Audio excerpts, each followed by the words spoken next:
Okay. All right. Well, welcome everyone. Thank you for coming out this morning and spending your morning with us as we try to just take you through a number of the different things that are going on throughout the city of Concord. There's been definitely a few updates, but of course on our call today, we've got a few guests that we'd like to introduce you to, and then we'll go from there. So let's yes, Wayne, you are correct, and I apologize, but for some reason we can't get Facebook Live working. So we'll do our best, and maybe if it works over time. If not, again, throughout this session, while you're in the Zoom meeting, you definitely can ask questions, and we'll definitely make it. We'll dialogue at least in this format. So again, we're going to get going here. Of course, the normal housekeeping messages. So just please be prepared, be aware of the different housekeeping things. If you can, keep yourself muted. And of course, if you are on video, we can definitely see you. So we'll heads up on that. So I always like to start off every single meeting with some of the same notes. Stay home and stay safe. Just big thank yous to everybody who have helped stay home when necessary. Stay safe. And also thank you to those who've made some donations. I'm going to talk later about that. And thank you, Concord, for doing your part. So we really appreciate things that are going on right now out in the community. We also have to make some notes, of course. Thank you to our essential workers, and we love you, and thank you for everything you're doing out there right now. We really appreciate your efforts. There's a lot of stressors out there, and so thank you for those people who are doing what they can. So I'm going to go ahead and just kind of kick off a few things here. So in today's call, we're of course going to be joined by our new chief, Mark Bustillos. We've got Beverly Lane from the East Bay Regional Parks District with us today, and we are also going to hear from our city manager and our director of finance. So Karen Reed is with us, along with Valerie Brony, just to kind of go through some of the things that are going on, fiscal state of the city, as we're trying to kind of manage through that. So again, please don't hesitate to ask questions if you would like. Use the chat feature is the best, especially as we're going through presentations, and then we'll kind of jump back and forth to your questions as you're asking them. And then what I'll do is kind of at the end of some of the different segments, we'll open it up. And so if anybody wants to actually ask a question, please go ahead and do so. All right. So we're going to kind of start with just some reminders, as well as some other things that are going on right now. Current state as of today, of course, the stay-at-home order. I lost the picture. What happened? Oh. The stay-at-home order, of course, it started now March 19th of 2020, and of course is still in place until further notice. The city of Concord, the same thing on the 17th.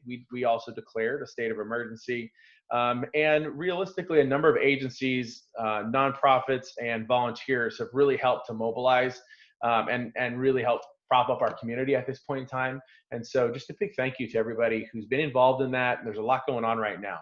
And I'd be remiss if I didn't give some really good kudos to people like the folks from the Food Bank, Meals on Wheels, Monument Crisis, St. Vincent de Paul, the White Pony Express, and also our friends at Mount Diablo Unified School District, their food services.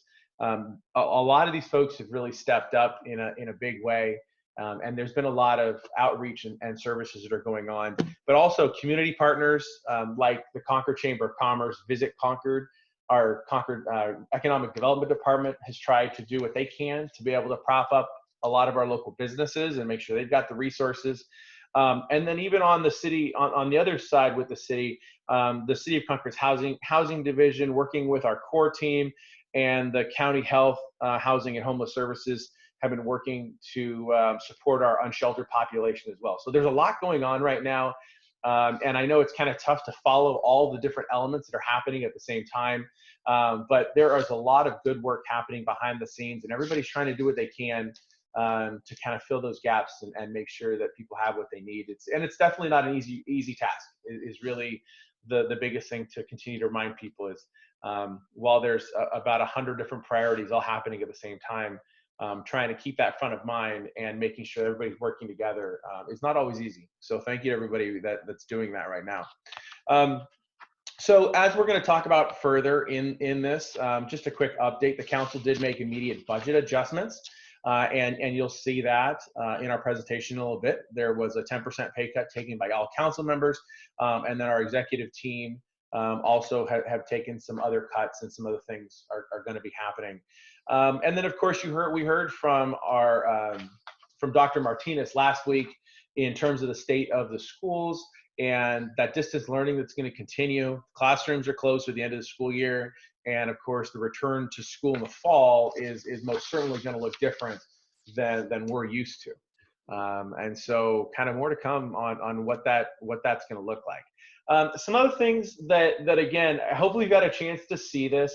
The governor, of course, on Tuesday came out with a number of just kind of 6 indicators for modifying the stay-at-home order. Hopefully everybody's had a chance to see those, because I think in some cases it's a good roadmap and just kind of giving everybody an idea, because it doesn't mean that, hey, we're getting ready to open tomorrow.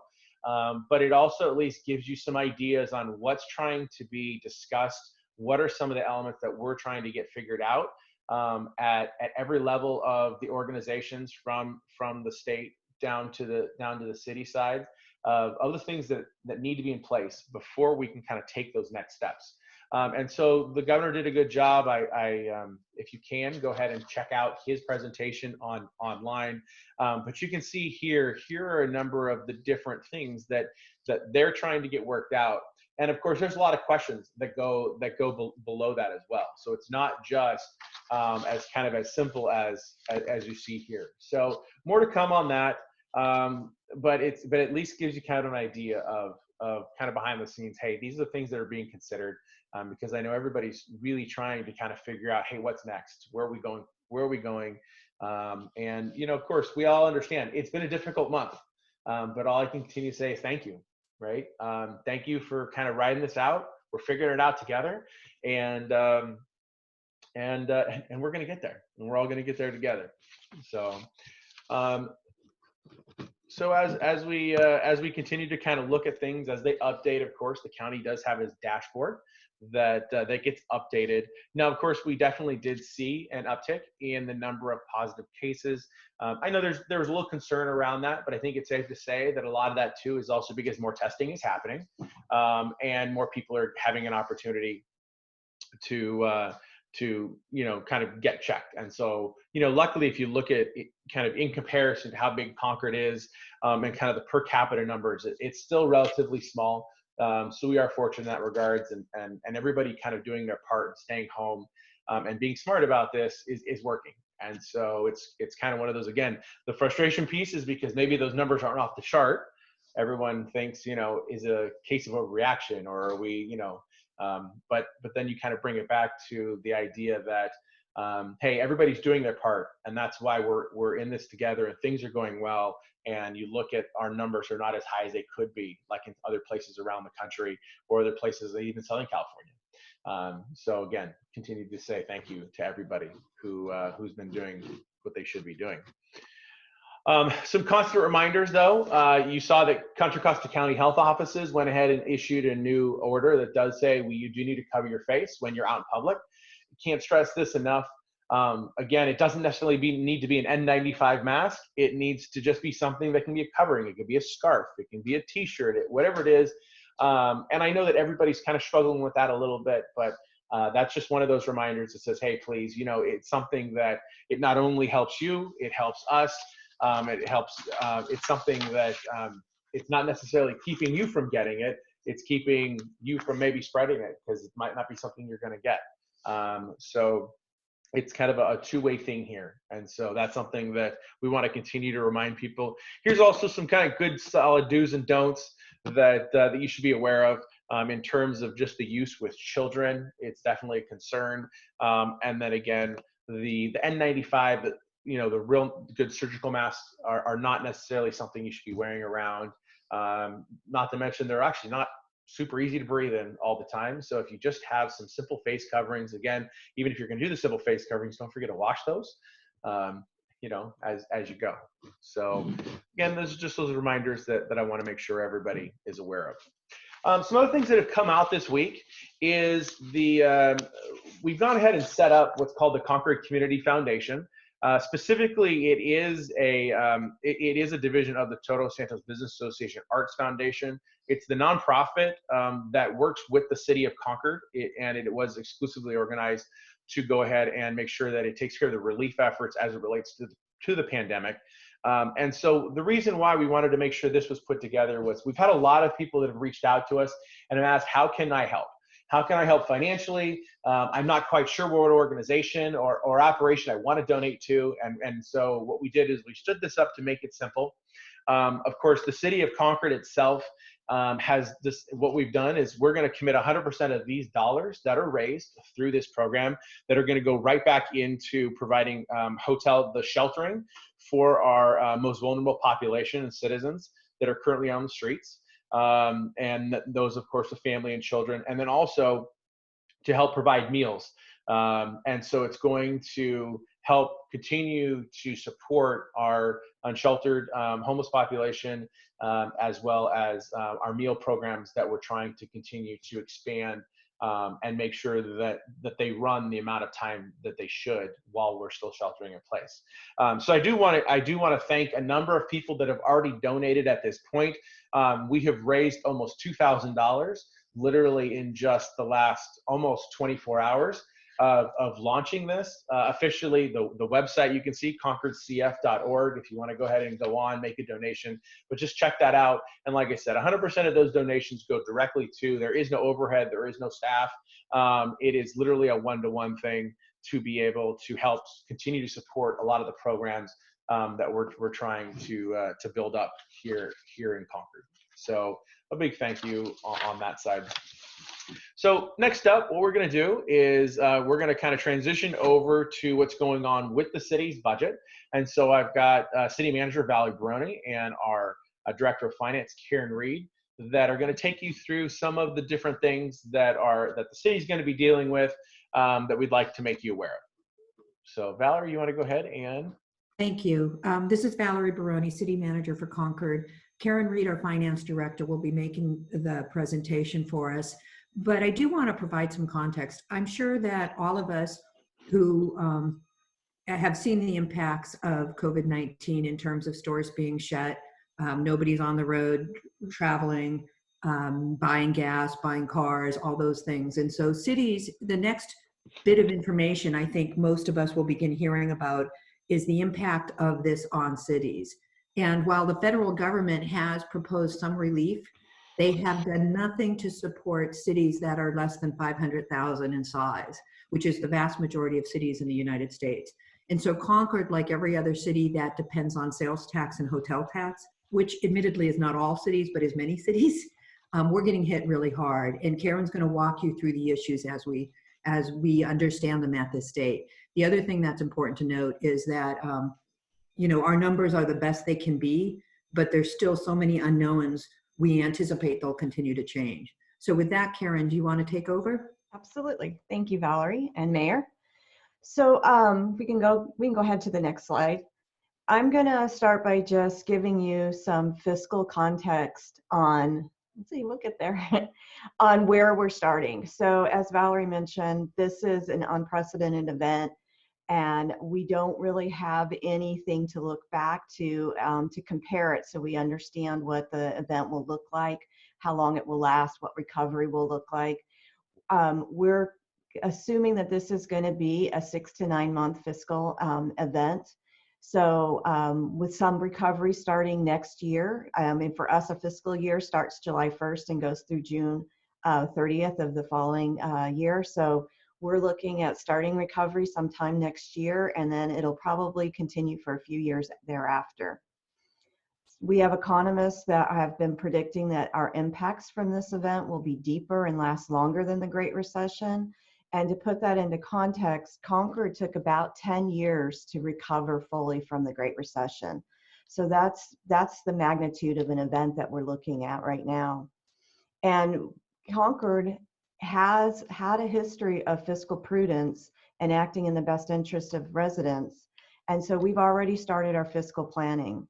Our initial projections show that our general fund revenues are going to be significantly impacted, and we're trying to get ahead of this as much as possible and implement stability efforts now. As the mayor mentioned at the opening, council took some actions this past Tuesday to help us start to stabilize our budget, and I'll cover those later in the presentation. So it's important that we continue to take additional action so we can preserve our fiscal solvency and ability to provide essential services.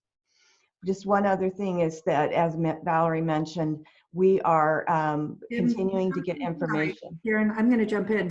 I don't know what happened, but the slides just went. I think maybe I did it.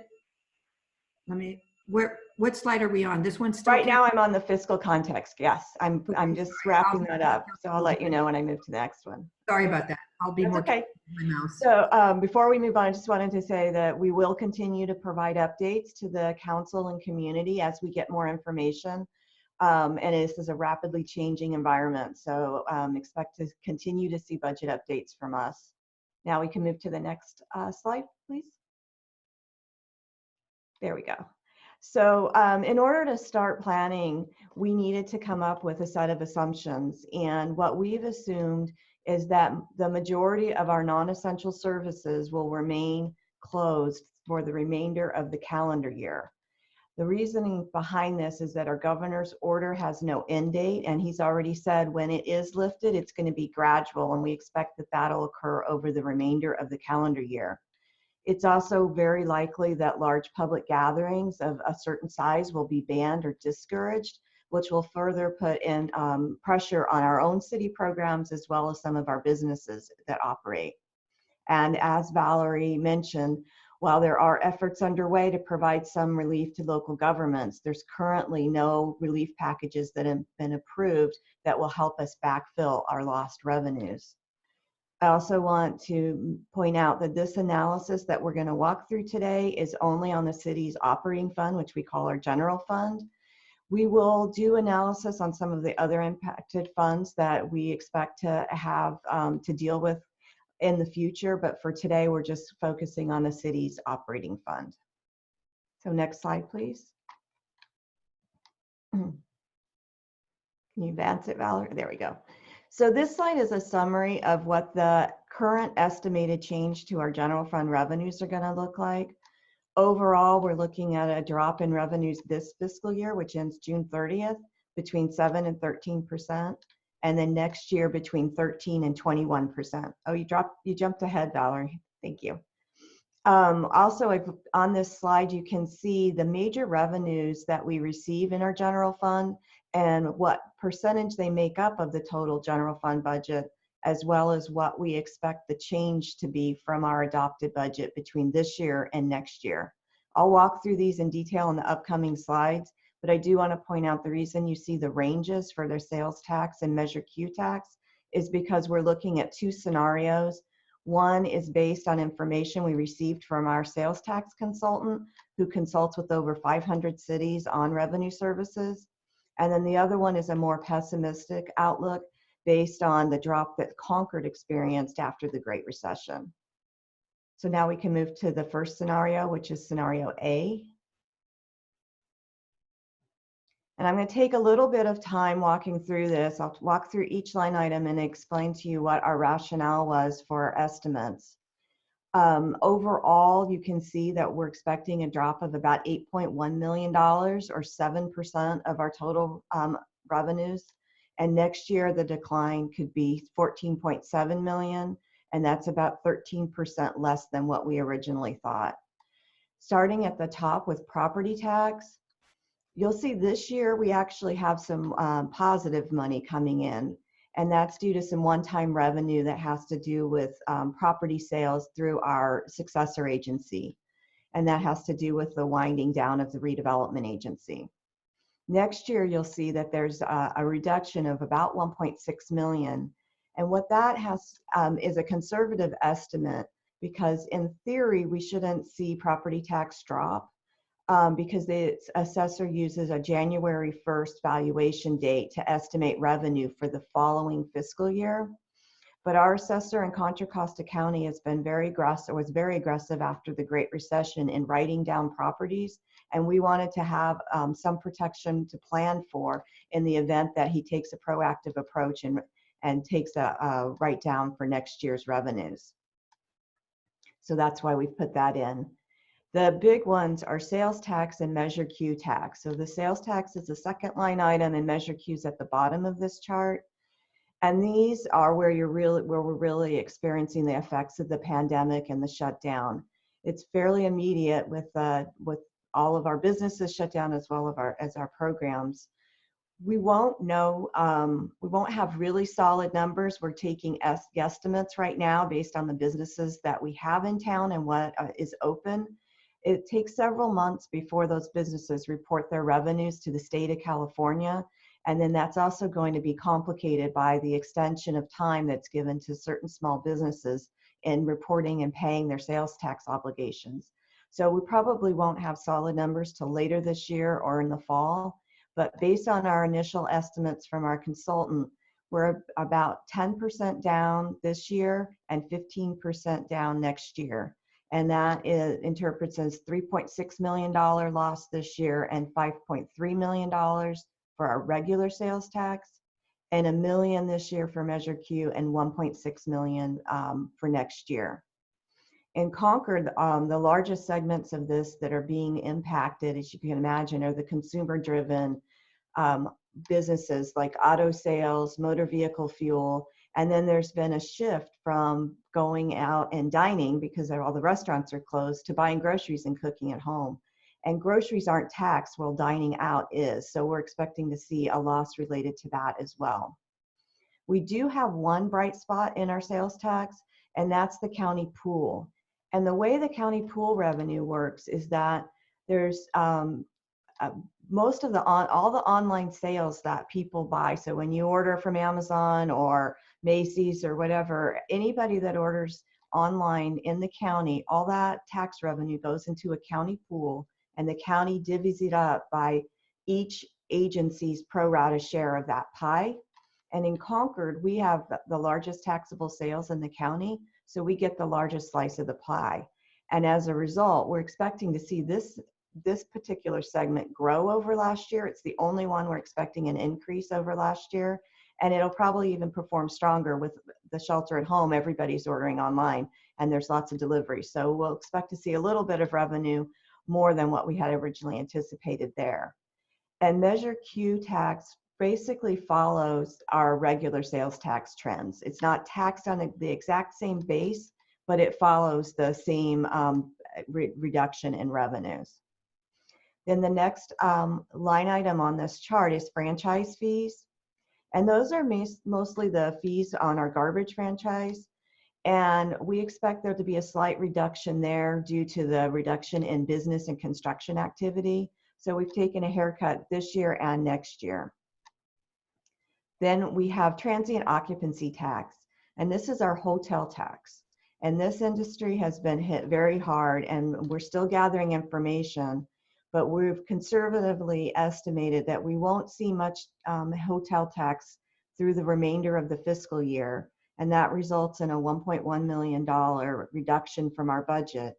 And this industry is going to be slow to recover. And so we've taken a write down next year of about 1.7 million. Then the next line item is business license fees. And this is what we charge to our businesses in town to operate in the city of Concord. And we likely won't see the effects of this fully until next year because of the way that we collect our business license fees. So this year we're assuming about a $500,000 reduction, and next year $1 million, because that's when we'll start to see the effects of people having reduced sales. The next item is charges for services, licenses, permits. And this is our recreation programs, our building permits, all of those construction permits that happen.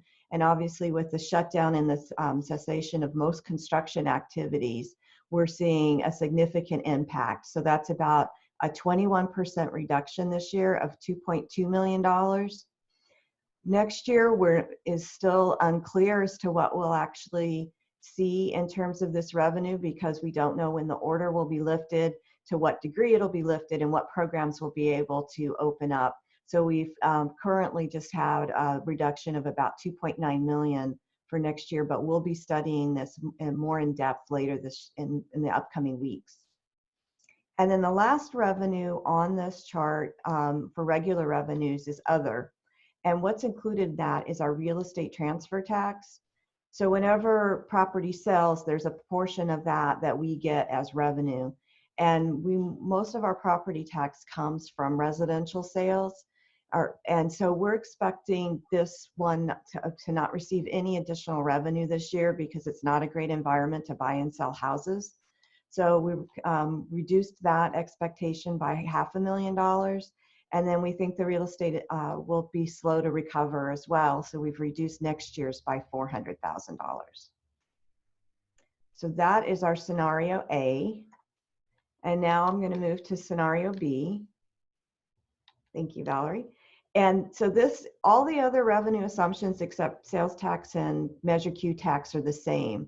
But we've taken a more pessimistic look at those sales tax and Measure Q tax and mirrored what happened after the Great Recession, which really equated to like a 30% drop from where we ended fiscal year 18-19. And so that's a reduction. That could be a reduction of $7.9 million this year for regular sales tax and $11.3 million next year. And then for Measure Q, it would be $2.8 million this year and $4.2 million next year. And so overall, this would drop our general fund revenues by $14.2 million, or 13% less than what we budgeted, and $23 million next year, which is a 21% reduction from our original budget. So while we were doing our analysis, we also wanted to take into account any anticipated expenditure savings. With the shelter at home order in place, most of our programs were shut down and a lot of our programs were curtailed. And Valerie asked the departments to go through and find where we could have savings from non-essential spending. And so this chart shows you how each department estimated where they would end their year with their expenditures. And overall, we expect operating savings of about $1.7 million. We've also incorporated additional vacancy savings of about $863,000, as most of our current vacant positions have been frozen by the city manager. And so we've taken those savings into account.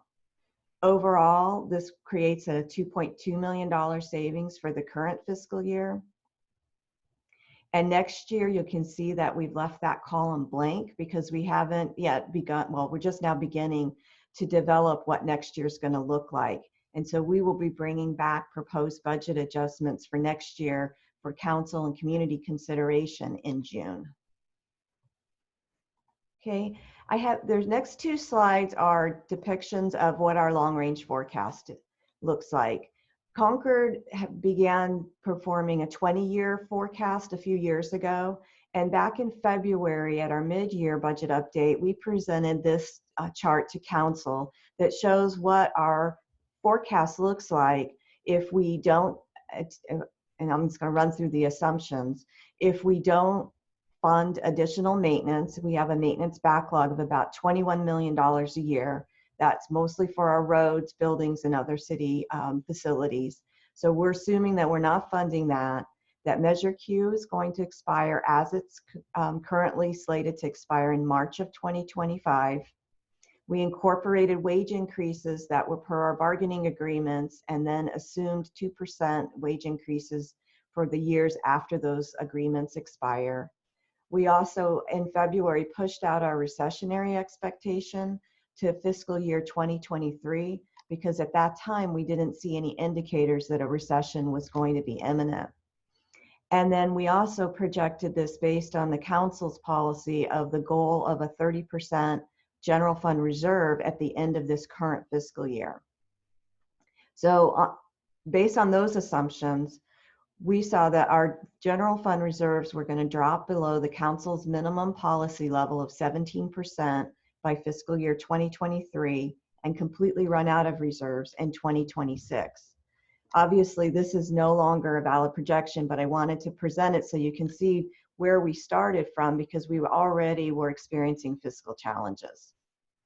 So now that we dial forward to April, I'll walk through the assumptions. So again, we're going to continue continuing the maintenance backlog of $21 million of not funding that.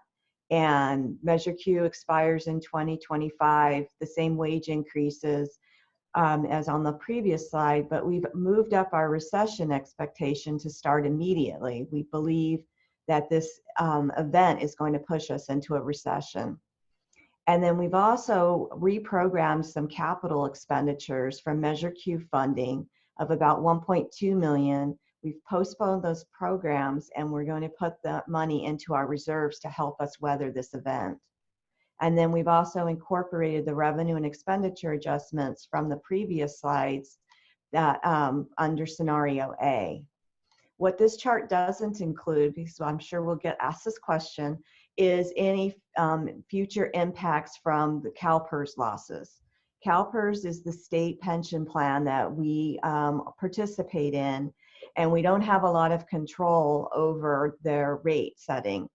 And CalPERS is experiencing a loss this year, much as everyone is, because the stock market has gone down. And so overall, right now, if we ended where they expect, what their performance is to date, if we ended the end of this year at that rate, we'd have an 11% loss, which would also put additional pressure in our long-range forecast. But we don't know the exact impacts yet, and it takes CalPERS 2 years before they incorporate those losses into our rates. So we know that we're going to have increased costs, and we'll fold that into our analysis, and it's clear that this is just going to make our fiscal picture that much worse. So the assumptions that we have incorporated, what this now results in is that we will run out of general fund reserves next year. And we'll go below our minimum 17% reserve level next year and completely run out of reserves the following year. So then we have a couple of slides that give you the magnitude of reductions that we're looking at. So there's 2 slides, one for using the assumptions under scenario A and one for scenario B. And I'm not going to go through each one of these, but essentially we need to take budget measures, which can be additional revenues, but generally reductions in expenditures are more controllable for us at a local government level, and they're more immediate. So these 2 slides are couched in terms of reductions. So if we wanted to end next year with a 20% reserve, that would be $11.5 million in reductions. And if we wanted to end at the council's minimum reserve level of 17%, that would require $9 million. And because what we provide are services, most of our costs go into employees. So we provided what the context of what that $9 million equates to in terms of personnel. And that's the equivalent of 35 sworn personnel and 35 non-sworn personnel. That's not a recommendation, it's just to give you an idea of what that $9 million represents. And then under scenario B, looking at the same outlook, because it's a more pessimistic outlook, we're assuming we're going to end this current year, June 30th, 2020, with a 25% reserve. And then in order to end next year at a 20% reserve, we need $23.5 million in reductions. And for 17% reserve, which is our minimum, at $21.5 million. And this is where the cost of personnel goes up dramatically. It's the equivalent of 85 sworn and 85 miscellaneous to maintain that minimum level. Okay, I have just a few more slides. So we've some actions that we've already taken. Some of them I've gone through in the previous slides. We have the additional vacancy savings from our open positions of $863,000. We've stopped non-essential spending this year of about $1.36 million. The reprogramming of some capital projects from postponing those projects and using those funding for reserves of $1.56 million. And then recognizing our one-time revenue for the land disposition of $979,000. So for this fiscal year, we've already anticipated $4.76 million of savings, which will allow us to end the year between 18 and 24% of our general fund expenditures. Okay, and then we have some, go to the next slide, Valerie. So there's some additional actions that are in process. As was mentioned earlier, on Tuesday night, the council took action. The city council, when faced with the fiscal challenges, volunteered a 10% salary reduction, as well as the city's executive team, which includes the city manager, city attorney, and chief of police. Those are being achieved at the executive team level through furloughs, suspension of certain benefits, and postponing a 3% salary increase 1 year that was scheduled to go into effect in July. And then council also applied the pay, and there's a typo there, I apologize, the pay and budget reductions for the managers are unrepresented, non-sworn managers and confidential employees. So you can see what the overall savings are, and for both fiscal years, that's about $1.5 million. And at the bottom, we haven't yet incorporated in that into our budget yet because they were just approved on Tuesday night. And then we have a few other actions that are in process. So we don't know the impacts at this time, but we've eliminated part-time hours. So for our part-time and contract staff, we've basically eliminated their hours through the end of the fiscal year. There are savings from that, but the city self-insured for unemployment, and these staff members will be eligible for the benefits, the state benefits and the new federal benefits, and it's unclear to us how much of our obligation will be to pay for those unemployment benefits. So we'll incorporate the savings as they're known. And then beginning earlier this week, we're only paying our full-time staff for hours worked, not for if they're not able to do their job remotely or there isn't sufficient work for them to do remotely, they're allowed to use vacation, administrative, or comp time, or they can take leave without pay. There's not an immediate savings to the bottom line of our budget, but it will help our fiscal condition because it decreases our outstanding liabilities. We'll also be applying the Families First Act, which allows additional leave for people that qualify, and that will increase our workers' comp, family medical leave, and sick leave costs. But we don't know what the impacts are because we don't know how many of our employees will be eligible for this program. And then we're also working on bringing back additional budget reductions for next fiscal year, and that will come back in June. And then I believe around the same time, the council will consider whether to put a revenue measure before voters in November. And a majority of our community members indicated interest in this as part of our solution to our fiscal challenges. And then just to wrap up, you know, as I mentioned, we were facing significant financial challenges before this event, and now those challenges have just increased substantially. Not taking additional action is not an option for us. If we do no further actions other than what's already been taken and we don't receive any aid from the state or federal governments, our fund balance reserves will end this year between 18 and 24%. And then next year, June 30th, 2020, we'll either run out of reserves or end around 8%. So it's clear to us that we'll need to take multiple budget measures in order to preserve our reserves over the current and next fiscal years so we can preserve our fiscal solvency and continue to provide essential services at adequate levels. And that concludes my presentation. All right. Thank you, Karen. Are there any questions at this time? I don't know if there were an item or two that came in the chat. If we want to pull those up. And then by all means, if you want to go ahead, I believe there's a way to kind of raise your hand in the function at the bottom of your screen, or a way to kind of put a thumbs up, or whatever it is that you'd like to be able to do. If you have a question, I can most certainly call on you. So Mayor, this is Valerie Baroni, City Manager. I did not see any additional questions in the chat. Okay. All right. Okay. Anybody else have any other questions? I was wondering if the city employees that are on furlough are drawing full or partial salaries. Valerie, did you hear that from Wayne? I did. I didn't know if Karen was going to Oh, answer. I can respond to that. So for the unrepresented employees that are on furlough, they would not be paid for the hours that they're on furlough. But the remainder of their salary, they're continuing to receive. So the way the furlough will work is it's a 5% pay cut and it's 5% more time off, which equates to about a day a month. And so for the end of this fiscal year and into next fiscal year, all of the unrepresented employees will be on a 5% furlough reduction. Okay.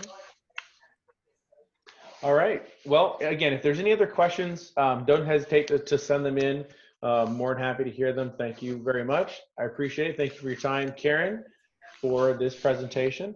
And I know that there was a lot of information there, as you can see. And so needless to say, the council's got a lot of heavy lifting to do over the course of the next few months. So more to come on that. So next up, what I'd like to do is I'm going to go ahead and introduce our next guest.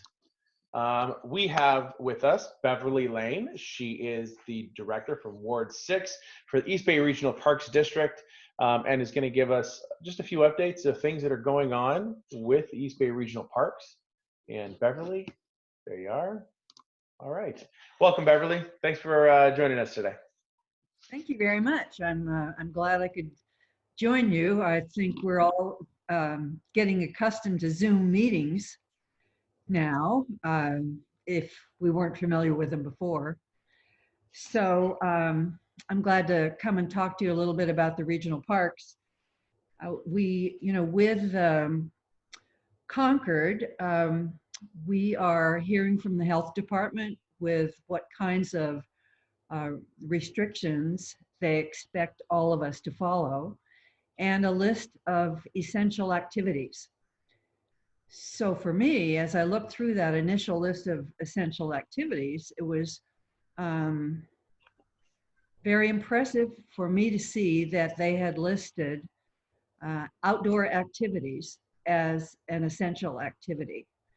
So it was acknowledging that while we're staying at home and so many people either working or at home or not being able to work at all, they have the opportunity to come out and at least walk around and get to their open spaces. And for people in whatever city, their parks and their trails are their open spaces. And for cities throughout the East Bay Regional Park is the large agency that makes available these open spaces. We have 73 parks, about 124,000 acres, and we have well over 100 miles of regional trails. So at the same time, we want to keep our visitors safe and our employees safe. So we've been having a whole series of these meetings as to how to handle that. And so today I'm going to give you a little update on Concord Hills Regional Park, and then talk about the way we are addressing this pandemic in the regional parks. So you can see, here's our classic picture of the oak tree at Concord Hills with green hills behind it, which is the way it looks in the winter. So you want to do the next slide. And here's a map that shows the extent of this park. So as you know, the inland body of the Concord Naval Weapons Station closed in 2005. And half of it, around 2,500 acres, is going to become your new regional park. So this shows the outline of the regional park. We took over management and ownership of this park earlier this year in July. So now we are managing it. We're keeping it secure. We have police there. We have our helicopter goes over it regularly, daily. And what we're trying to do is give people an opportunity to come out and take a walk around and look at it. There's a lot of pent up interest with people who haven't been able to get through the fence in past years. So each time we have an opening, we get a good sized number of people. And unfortunately, last Saturday, we had to cancel our first naturalist tour of the site, which our park district board had said we felt like was a really important thing to offer in this park before it gets improved and open. So I was sorry to see that happen. We are in the midst of planning for the park. We've been doing land use planning. What the park district does is land use planning comparable to what the city does in their general plans. And so the land use planning has been going on for several years. The EIR and comments are complete. And this plan will come to the park board probably in June of this year, and probably on a Zoom meeting if that's what we are continuing to do. So I'm pretty excited about finally reaching to that point. And I do want to say that we appreciate the cooperation we've had from Concord as we've moved to provide this extraordinary size regional park for Concord and for the Diablo Valley. What we show on this map is the property that is south of Bailey Road. And what we anticipate doing with that, and it's about 900 acres, as you can see on the slide, is having that be the first part of the park that opens up. We're doing that because we can build an access from Bailey Road. We can set apart a couple of pieces that the Navy still owns and is addressing, and people can have an opportunity to hike and bike in a pretty good sized section of the park. There are bunkers there. There are, of course, rails still in place for where many of the trails will go. And it'll be just a brand new experience for everyone. And we will include, of course, picnic tables at which I hope everyone will be able to picnic by the time we open it. Okay, next slide. This shows the hills in the summer. And as you know, with all of our hill parks, you have the green in the winter and the gold in the summer, but it has its own qualities. And I like to call it the burnished gold of the summer. Okay, the next. And here is the picture of some of the railroad tracks that are still in place at the Naval Weapons Station. And I can't remember the exact number offhand, but there are quite a few of them. And so the land use plan talks about removing these tracks. I think we'll be able to successfully sell some of the metal or all the metal and put together trails for people, which will be part of that classic rails to trails kinds of trails that you hear about throughout the entire country. And of course we have, you know, the Iron Horse Trail, which is one of, and Lafayette Moraga, which were both railways at one point. So with that, let's talk a little bit about COVID-19 and what we are doing. People can go to our regional park website, ebparks.org, if they're not sure whether a staging area or an access is open. And I think that's the best place for people to go. Within close reach for Concord, of course, is Black Diamond Mines, and the Sydney Flat parking lot is open.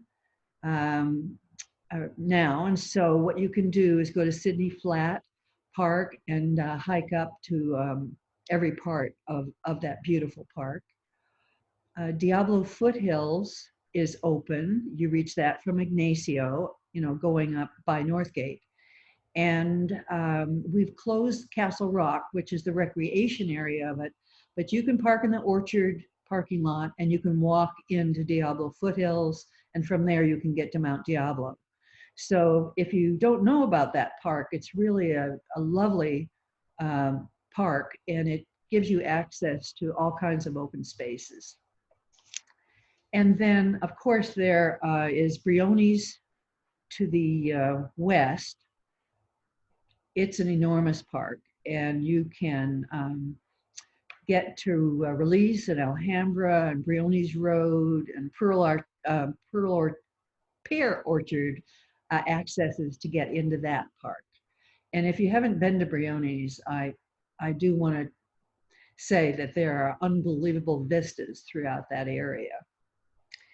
And of course there are trails. It's Contra Costa Canal Trail, Iron Horse Trail, Anza Trail, many of which reach into the trails that Concord has set up as links. So those are some places you can get out and walk. And while they are talking about putting on masks in enclosed spaces, you don't really need to wear masks when you're out getting your walk. So I guess what I want you to do is plan ahead. Know that our visitor centers are closed, and currently our restrooms and drinking fountains are closed. We are hoping to have restrooms open sometime in the next month. Many of the other open space parks are opening the restrooms so that we have some protection for our staff as they clean them. So while that is in place, we urge you to take advantage of your own restrooms before you go on a hike, and bring your water and hand sanitizers. And you should actually only be walking in any kind of close proximity with your household members. If you're with other people or you are passing other people, you're supposed to look at that 6-foot physical distancing whenever you can. And no gatherings or meetup groups, and no picnics at picnic tables. So at the park, we ask that you bring a plastic bag or something like that if you plan to have some trash, or if you're picking up your dog poop, and then take it back with you.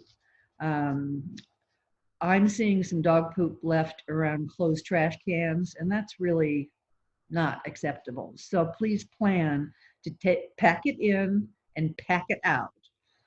Pack it in and pack it out is a traditional thing for hikers who go into large open spaces, like big state parks or national parks.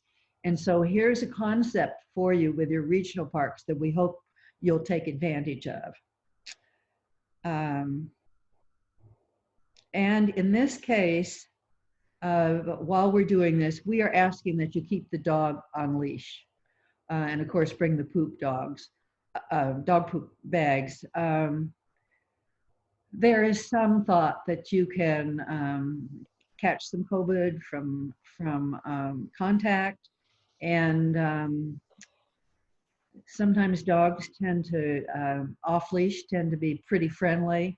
So we ask that you keep them on leash. And of course, earlier this year, we did pass a regulation that if you were walking in vicinity of cattle grazing, you must have your dog on leash.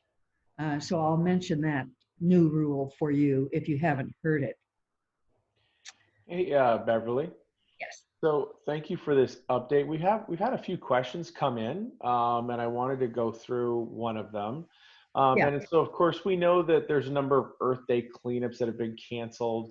But I think the idea, maybe along the lines of what you were saying, what are some things that people can still do to just help either appreciate or celebrate Earth Day and our planet as they're out at the parks?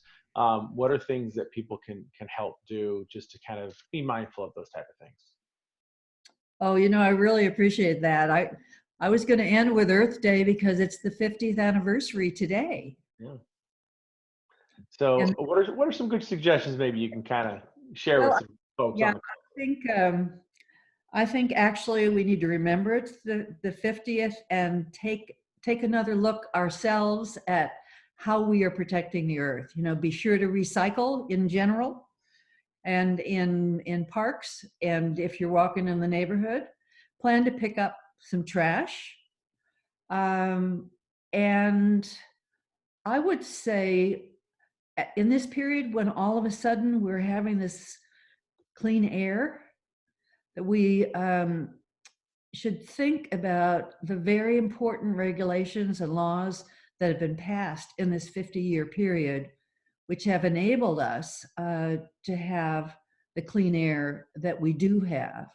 I grew up in Southern California and watched the smog as it became more and more pervasive. And in years since that time, much of it has been taken care of, but it happened because of some strict governmental regulations. Mm-hmm. And you know, government does positive things, especially when it comes to the environment, clean air and clean water.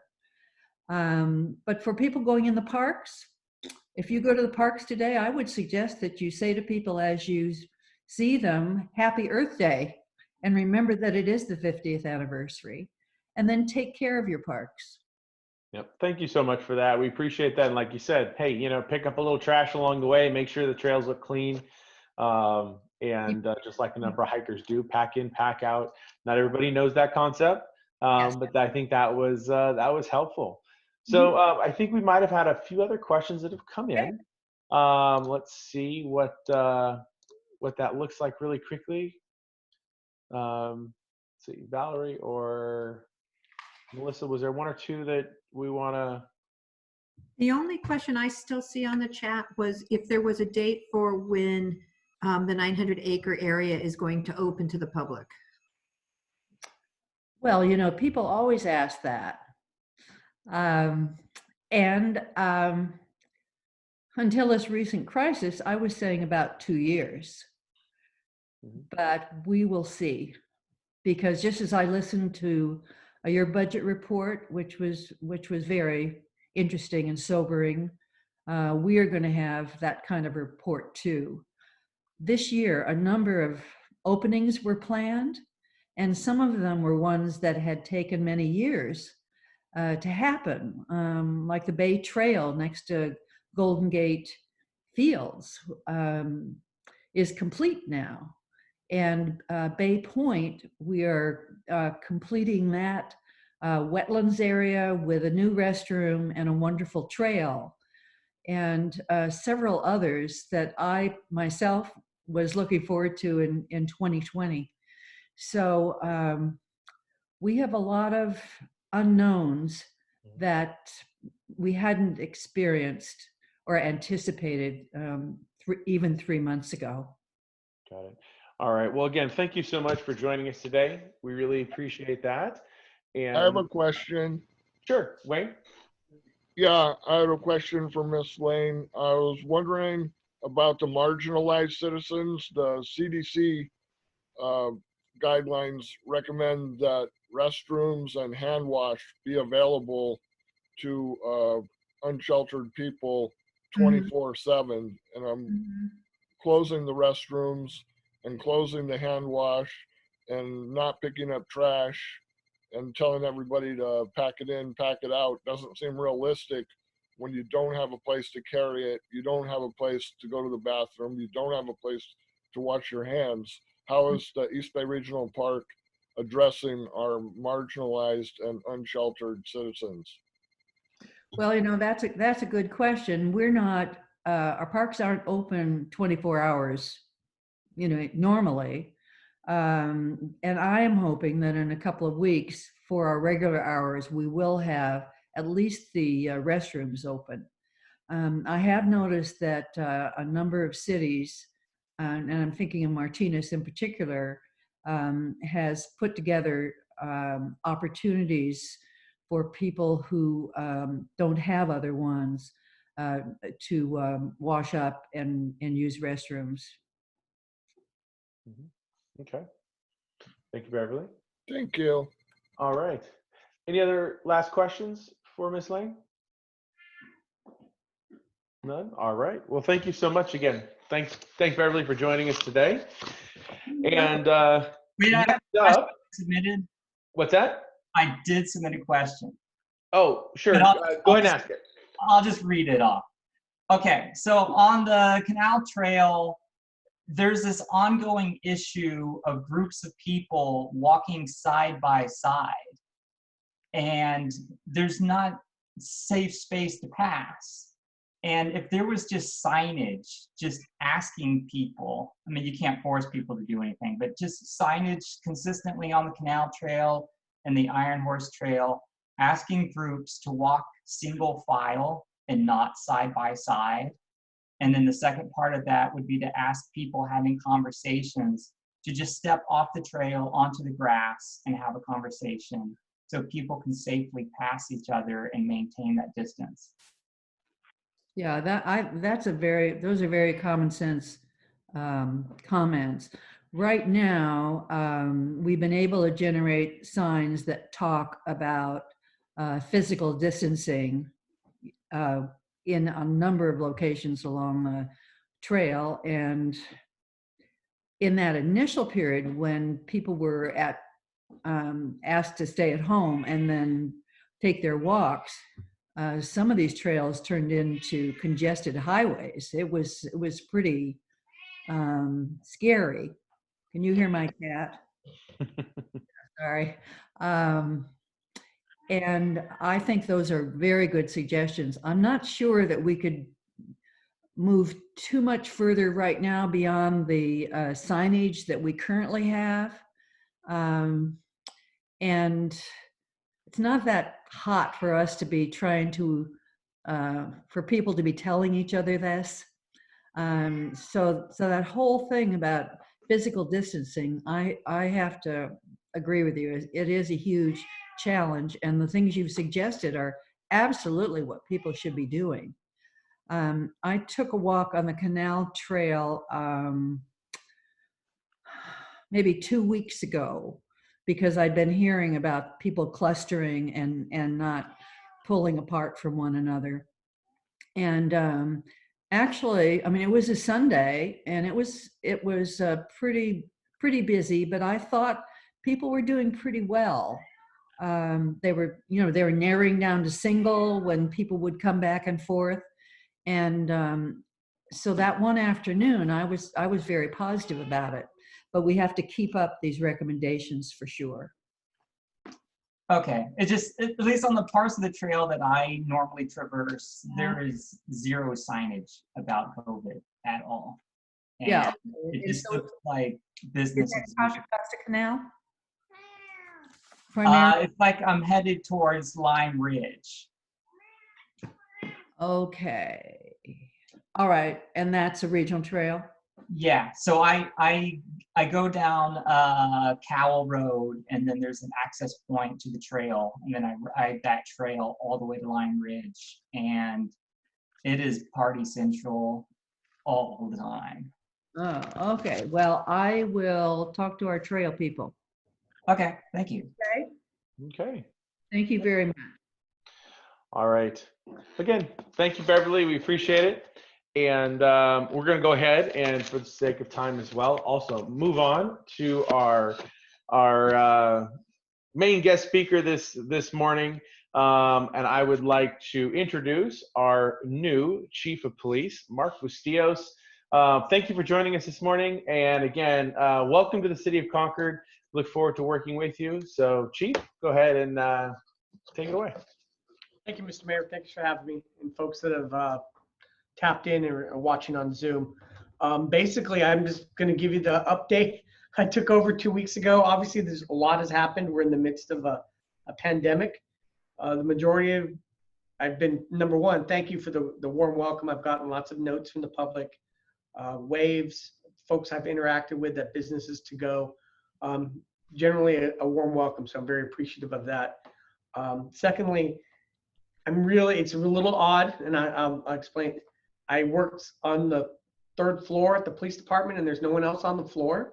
So while I'm the chief of police, I'm like wandering the hallways, looking for things, and learning my way about Concord. I have taken the time to go to briefings, and so keeping my social distance with staff and trying to meet most of the officers as we rotate through our shifts here, and our pandemic shifts, which are 12-hour shifts for our staff.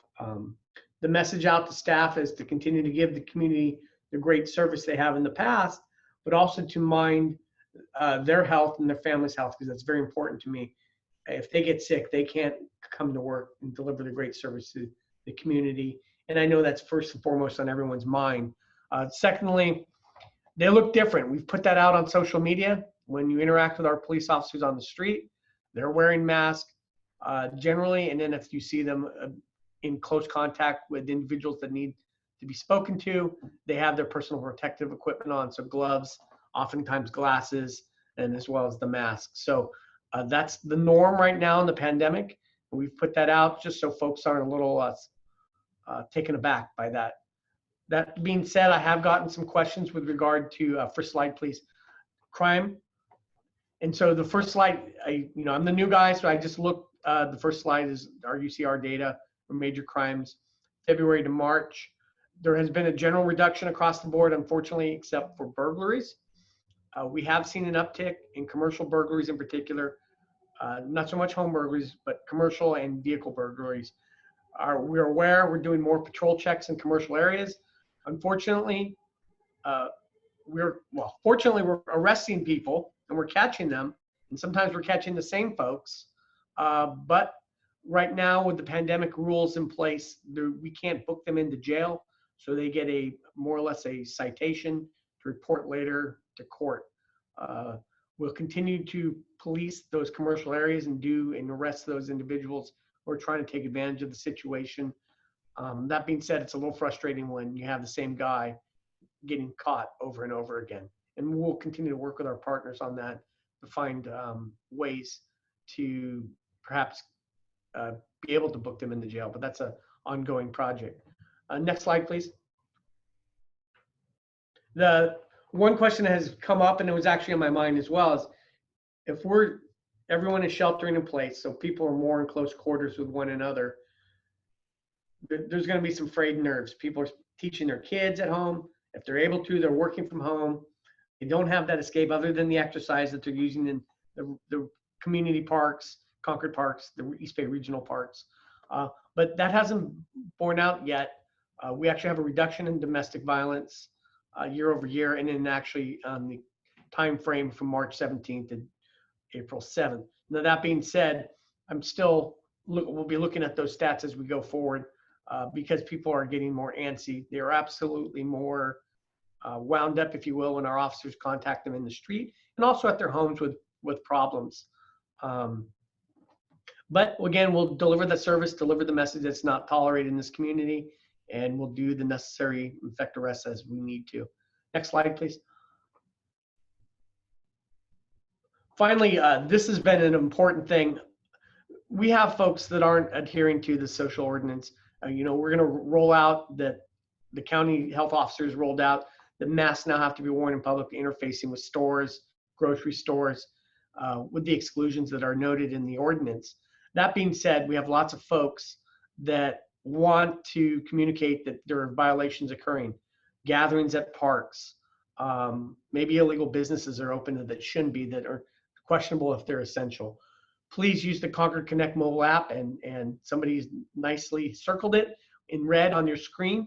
If you're looking at that, use that or a non-emergency line to report it. Again, our officers are also doing proactive police work, rolling by parks, going to neighborhoods, and then talking to those folks who are violating the social ordinance. What we're really trying to do is the education piece. Yeah, it's all over the media, it's in the newspapers, but they also need to hear it from officials that as we go through this pandemic together, it's helpful to them as police officers out in the public and to other frontline essential workers if they keep their social distance and now going forward, wear a mask in public when they're interfacing with those businesses that are open. In brief, that's really what my prepared statements, what I would like is if there's Q&As with regard to specific things, with regard to the police department. Certainly budget is what I'm digging into in the last 2 weeks and looking on down through my chain and seeing how Concord Police Department operates. I have 28 years of experience, so it's not new to me. It's just a new community and what is the Concord way and how do we do business here? And I'm really proud to lead these men and women in the job that they do every day. So with that, if you have some questions. Yeah, thank you, Chief. We appreciate it. There's definitely a few questions coming in, and I think there's definitely some opportunity. So again, if you want to go ahead and raise your hand on the chat, and I'll call on you individually. I know we have some folks via chat, but if you don't mind jumping in and you want to just go ahead and ask your question, you definitely can, in terms of this being a two-way, just a two-way conversation right now. So if anybody would like to go ahead and get started in terms of asking a question, I see. Chief, welcome aboard. I had a question about the budget. I was wondering, in the last 30 days, have the expenditures of the police department gone up or down? Well, in fact, the schedule we're on has actually reduced the level of overtime we use. But that being said, I've only been here 2 weeks, and looking back at 30 days, the only number that I know that has gone down has been overtime expenditure. And frankly, some of that is court. The courts are closed for business except for major felony crimes or maybe homicide trials that are going on and that type of thing. So there's really been a minimizing of the court system, which generates overtime for officers having to go and testify. And in fact, they're looking at using technology to leverage court presentations. So officers will be able to testify via a video conference type Zoom. I don't know what product they're using, but a Zoom type of event.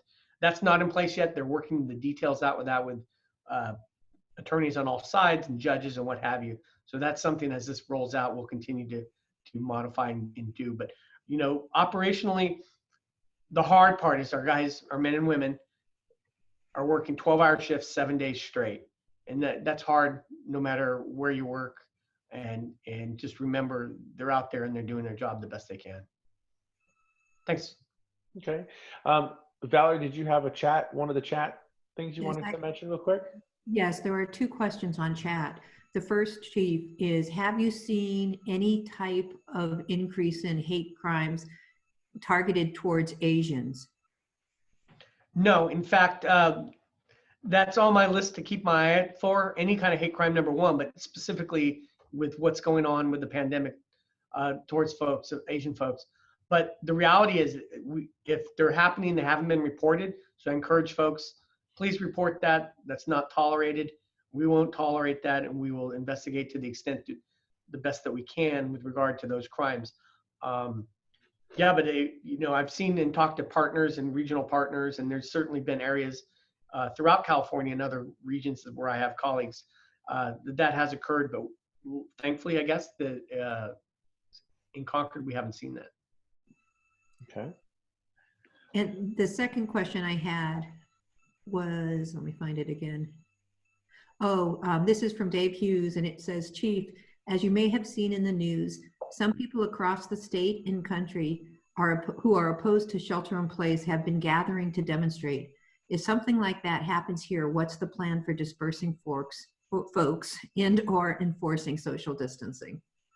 Well, the plan is frankly, it's education first. Thankfully, we haven't had that occur.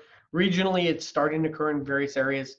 The plan is there's no cookie cutter plan for any type of disturbance like that. It has to be taken on what type of gathering is it? Did they not know? We'll take it on its face what that particular situation is. But we will take action in the sense of starting with the education piece. And then, frankly, if we need be, we'll write the report and issue a citation as well. Okay. I see another question that came, or actually George Fulmore, he's got his hand up. George, do you want to go ahead and ask a question? Let me unmute you then. Okay, George, go ahead and ask. Wait a minute. Am I live? Yep, you're live. Go ahead. Oh, okay. Yeah, Valerie asked my question. I know some of the media is pushing the anti-Chinese thing, and I know we have a lot of Asian Americans and Chinese Americans in Concord, and just make sure that people are aware of the hate crime. It's a federal offense, so we don't want any of that in Concord. Thank you. Okay, thank you. Any other questions that came in, Valerie? There's one additional question from, I think it says Saturday Night Live. I'm not sure. I can't see the whole name. But the question is, did the chief say that officers are wearing masks? Question mark. 2 days ago, I saw a CPD officer respond to a car crash, and the officer was not wearing a mask, but was within 6 feet of the people. Yes, they should be wearing their personal protection equipment when they interface with the public. Again, I would hope that he was using his equipment. I apologize if he wasn't, but that being said, yes, they should be using masks when they interface with you and the public. Okay. And then, and Chief, I know you mentioned this. I know this comes up a lot in terms of, like you mentioned, hey, use the Concord Connect app to go ahead and just give us a heads up if there are people gathering in parks, doing things they shouldn't be in terms of social distancing. You know, is there anything else we should know around that? I mean, you know, it seems like that's kind of the biggest concern for people at the moment. No, it's part of it is also, I guess I take the approach, seek to understand. Sometimes one folks look at what other folks are doing and they think it's a party, and it might be a large extended family, depending on who that particular area is or the neighbors or whatever. So I always take the approach with the public, and I ask my officers to take the similar approach. Seek to understand what's actually going on. Certainly, because you reported to Concord Connect, we will look at individual issues, but sometimes frankly, in a couple of the complaints that we've had, they're large extended families. They're not having a party. They're all living at that particular location, and then the particular people who called in didn't know that entire family perhaps lived at that location. Mm-hmm. And then finally, I see one of the other questions that came in terms of masks. Mike asked, what about the rules wearing masks in Concord? And of course, in terms of rules, again, it's more of the guideline. The county is rolling that out. And let's see, so something about city ordinances requiring masks in all stores. So again, that's not going to come necessarily from the city of Concord as much from the county itself putting those orders in place, asking for that. That's correct. It's a county health order, and it takes effect of April 22nd, which I believe is Wednesday. Perfect. All right. Any other questions? I didn't see any other hands up for the chief. I have a question for the chief. He said he can't send people to jail, and I assume that's because they can't be arraigned before a judge within 72 hours. So there's no point in sending them to jail. I was wondering if the police department has the authority to divert people to community service without going before a judge. No, we don't have that authority. And part of it is on the first piece, and not the jail. The jails, frankly, all county jails in the kind of the 9-barrier, they're not really accepting folks unless they absolutely have to, with regard to their violent felons and those types of crimes. Property crimes, there's not a jail around right now that you can book a person into. So but we don't have the authority to adjudicate a case. That still needs to go to court and go through either a probation system or the court system for any type of adjudication or modification on a sentence and that type of thing.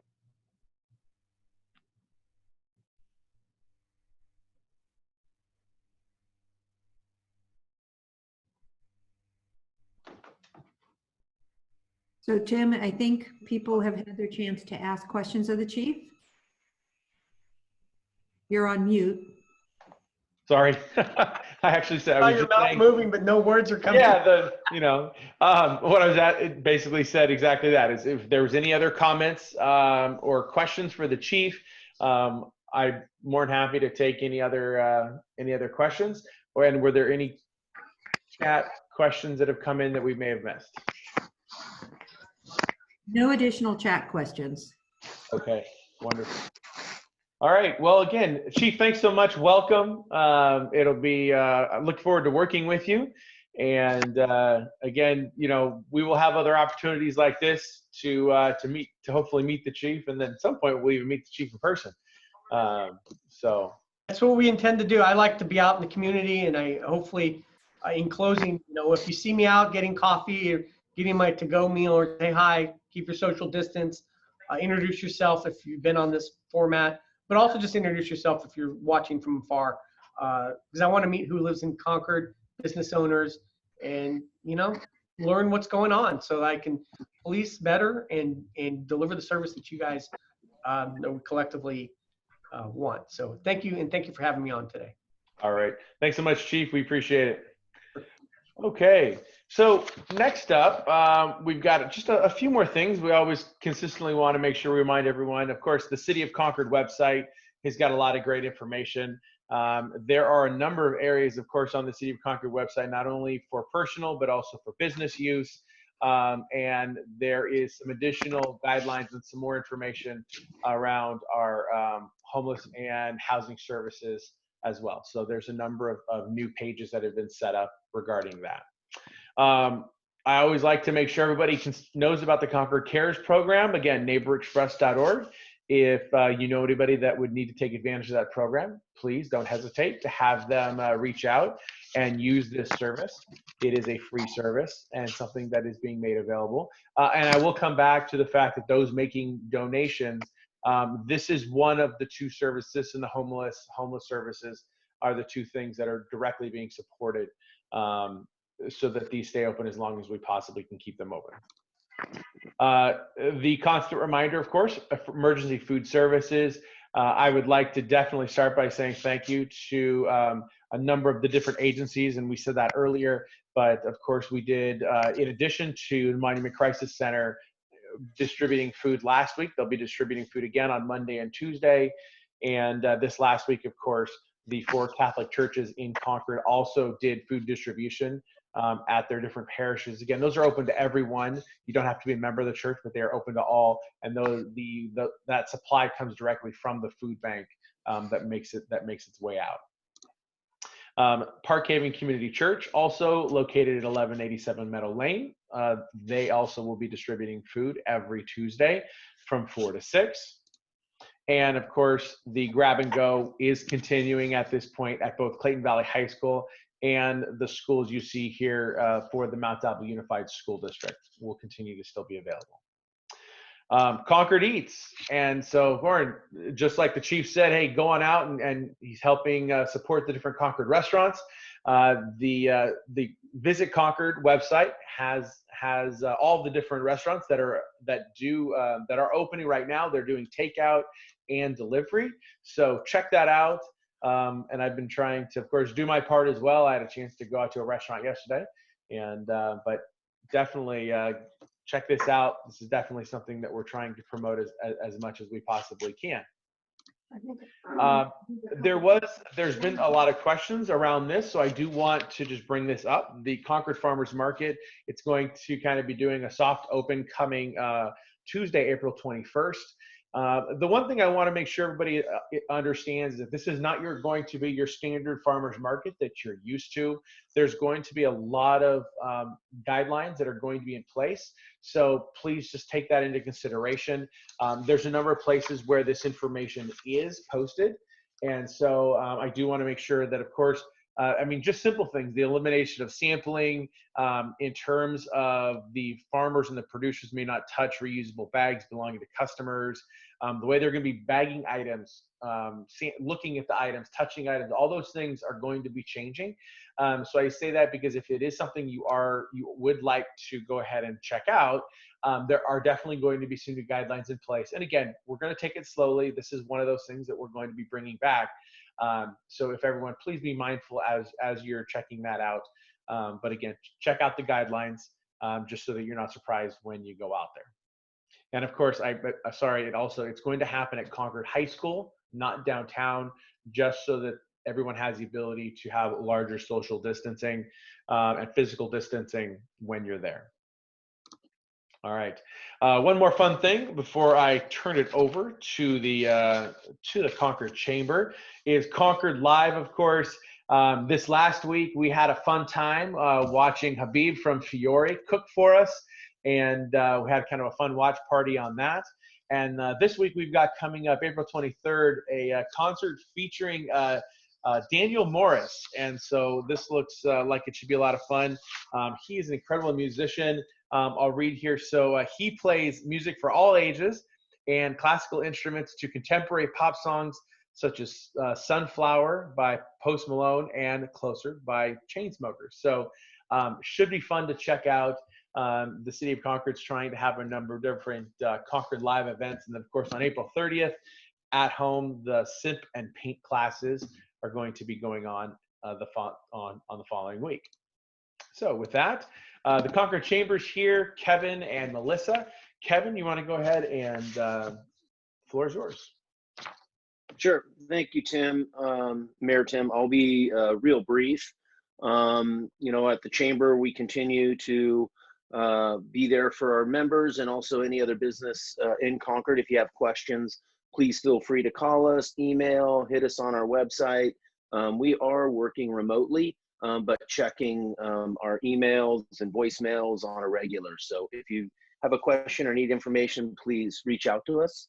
If you wouldn't mind going to the next slide, please. Thank you. This is a repeat discussion, and this topic is one we've been talking about since the beginning of the COVID. If you were to go on the SBA website today and look, it says they're not taking any new applications for the PPP or EIDL loans. But if you do a little digging in there, it still encourages you to apply. And by doing that, I'll say what I've been saying is go to your lender, go to your lender, go to your lender. Your banks are going to be the best avenue for information for you to apply for the PPP or the EIDL loan. And they may also give you another low-cost option. With that being said, I get this question a lot. Have I heard of anybody that's been funded? At this point, I've only heard of 2 businesses that have applied for and actually received the money from the PPP program. So if you happen to know of a business, you don't even have to tell me the name of the business, but just share that information with us so I can show people that there's a glimmer of hope. This week, I worked with a few different companies that were having to resubmit their documentation for whatever reason that happened. So if you have a loan, if you're in the process, you may want to check with your bank and kind of see where your information's at. Because also on the SBA website, they'll tell you that they still are processing a lot of loans. You know, the amount of money that was released on March 27th was $376 billion. So it probably takes a minute to distribute that fund. So I would check into it if you're wondering. If you could go to the next slide, Tim, please. Thank you, Mayor. You know, there are a lot of essential businesses open. The Chamber's really been focusing to touch base with the businesses such as, you know, the different child cares. We've been working with Binu and Monica Joseph at Coco Kids and kind of figuring out what their needs are. I know we've heard some great positive stuff from the Water District, PG&E, Banks, Waves, AT&T, Mount Avila Resource, Recycle, the City of Concord, the police, fire. I mean, all these folks are out there doing things for us to keep us safe and keep our areas secure, as well as, you know, the list of restaurants and businesses such as Staples that are open and Safeway for our other needs. So check them out. We have that on our website too. We're constantly updating it, and we're trying to keep up to speed with the way things are going to go after the next couple of weeks. So keep a lookout on concordchamber.com. Thank you, Mayor. All right. Thanks so much, Kevin. We appreciate it. And like I said, you know, the partnership has been fantastic. And of course, the chamber has a number of different events coming up. Melissa put that here in the chat. So we thank them for their partnership. Don't hesitate to reach out to them. Anybody has any questions. So thank you for that. Next up, we've got Visit Concord, and Elaine and her team has done a great job kind of pulling a few things together to share with you today. Elaine? Oh, good morning, Mayor and everyone out there again. Thank you for this great resources. I think it's been great to hear everything that we are in partnership with the city on many things, but it's just great to hear from the financial perspective as well as the safety perception. So that's really good. And also, of course, the chamber that we're working with. And again, Visit Concord, you know, those are some sobering numbers because we are funded by the hotel tax that the guest pays. So with that being said, you know, it's really important that, you know, we're supporting our hotel workers, which are the essential workers out there also, in addition to all the great people in Concord. So we're starting by a little quick slide here with navigating in Concord. And again, this might be a new look of how we're wandering around Concord when the shelter is lifted, but this is the map of the Concord Historical Society walking tour, just something that as we're talking about the fun things to do in Concord, as this comes out of the shelter in need, this will be something to do. And next slide. Oops. Get the next slide going. We have more fun things to do. See that? There we go. We're starting out with a Contra Costa Water District Awareness Youth Art Contest. So go to that website and they have all kinds of watercolors, other fun things to do. You can shop East Bay Goodwill online, where again, we're reusing, recycling, and repurposing. We had our first series from Mount Diablo. Actually, it was yesterday, but there's more coming up. So just check out with East Bay Regional Parks and Save Mount Diablo, other associations. There's just some really great virtual tours that are coming out.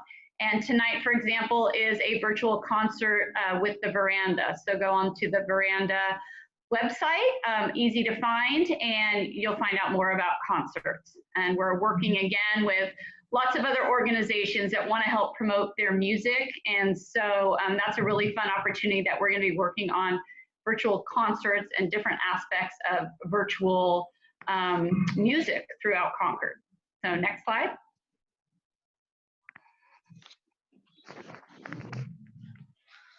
Another one of the really fun things that we have coming on that will show is restaurant bingo. This really came up very, very easily. So it's just going to be your simple, we can get the next slide. There we go.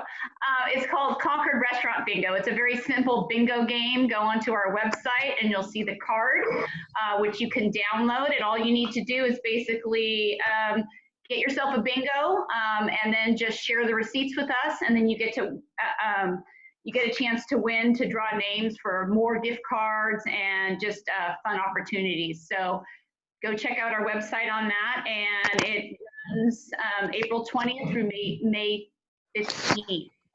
We have all kinds of fun Earth Week activities. Ready, Set, Reuse is with Mount Diablo Recovery. So again, these are things that we can do while we're sheltered in place and will really help save the earth. So we have lots of recipes and activities, including Dirts and Worm recipe right there. That's easy to make with pudding and Oreos and make it your own. So next slide. Come on, slides. There we go. There we go. You can use, definitely, this is an example with plastic cups, but I would definitely recommend a clear glass for that one. So yes, please make yours with a clear glass.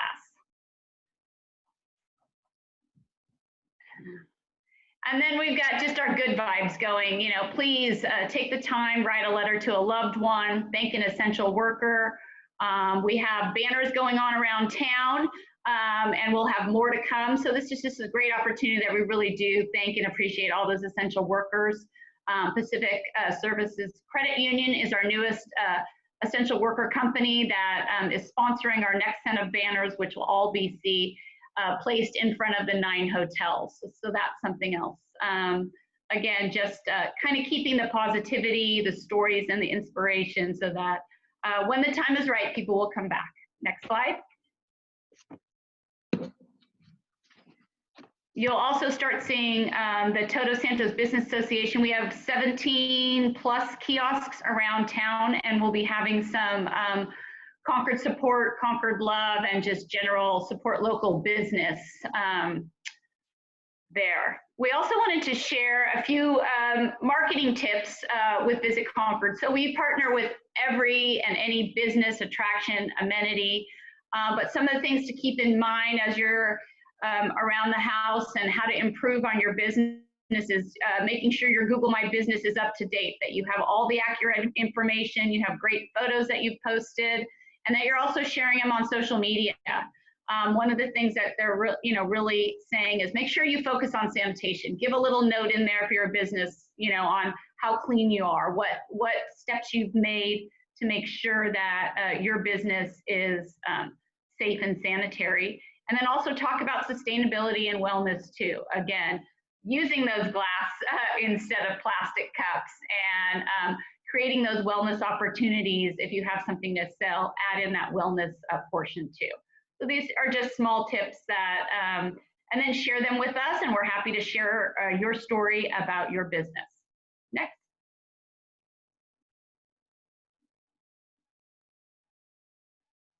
And so again, we will be eventually opening the visitor center when that time is right, time is ready. And we will be working with great outdoor opportunities like East Bay Regional Park District, Save Mount Diablo Interpretive Associations. There's just so many great organizations where we can really get out there, share our assets in a safe way. And next slide.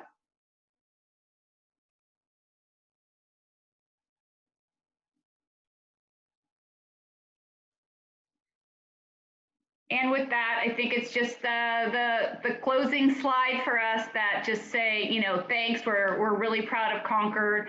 We want to share the assets when the time is right, and we will all be back in action. And I can't wait to bond together with everyone to make this great. So take care. We miss you, and here's how to get a hold of us. Thank you. All right.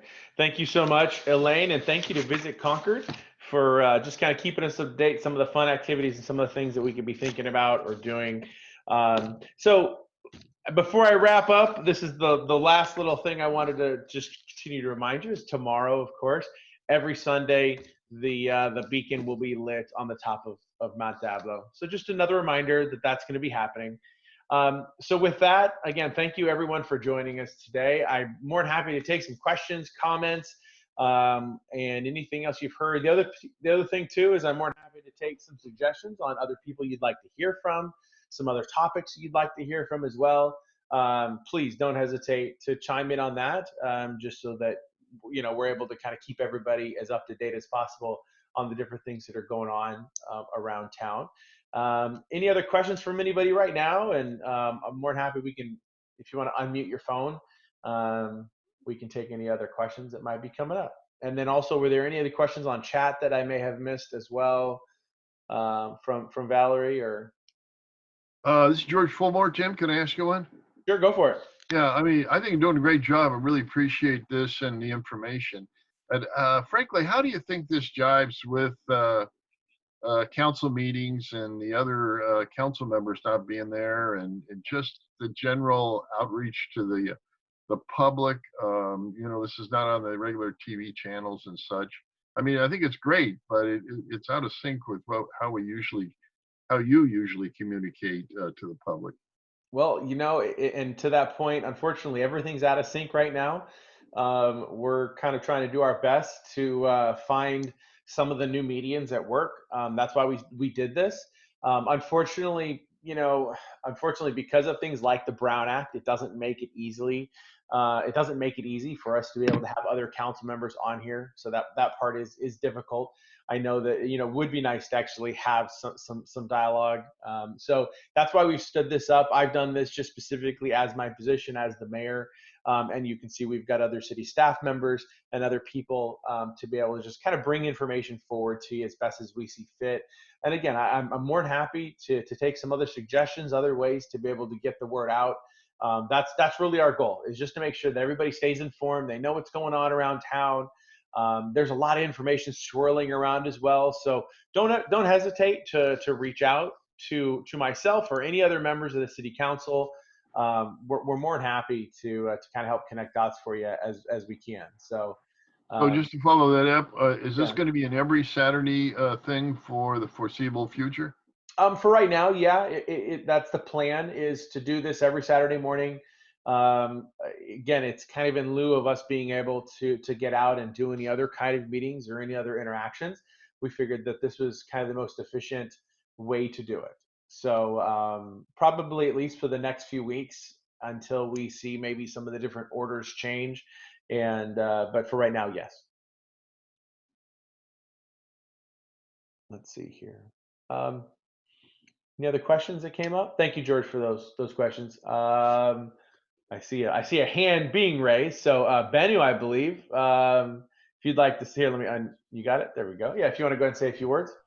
Good morning. Thank you so much for all of you for what you're doing.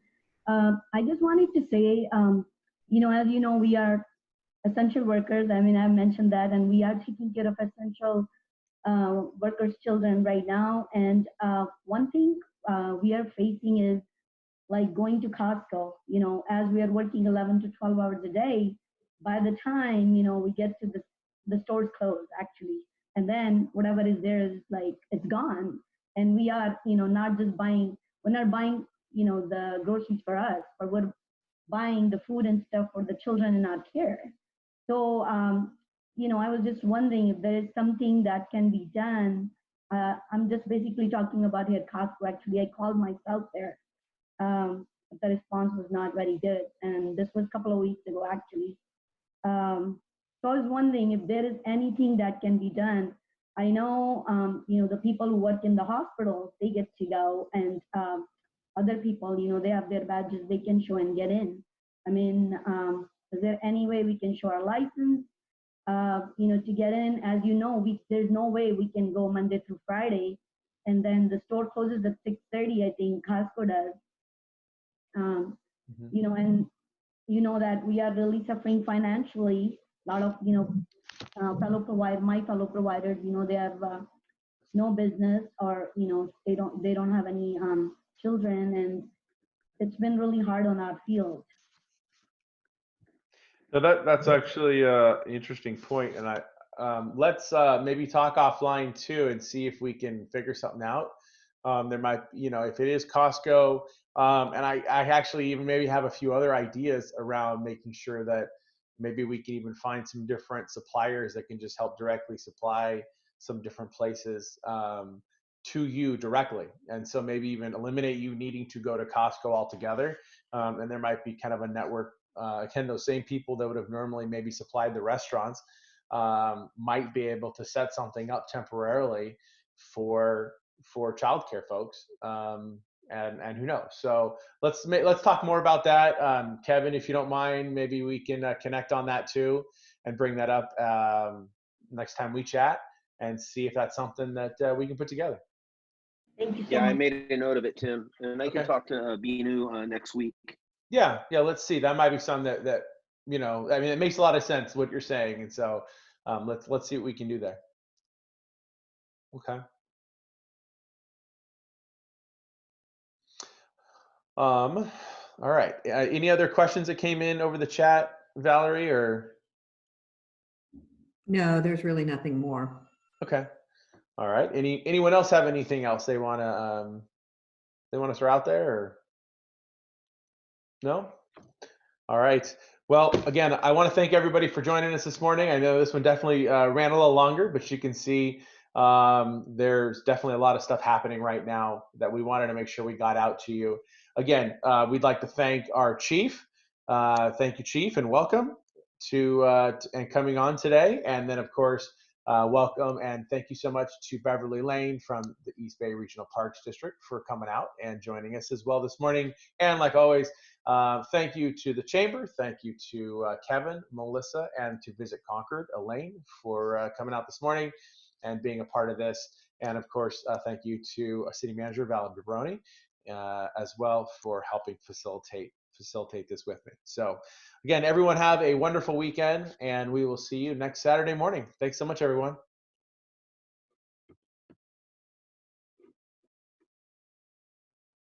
Thank you, Mayor.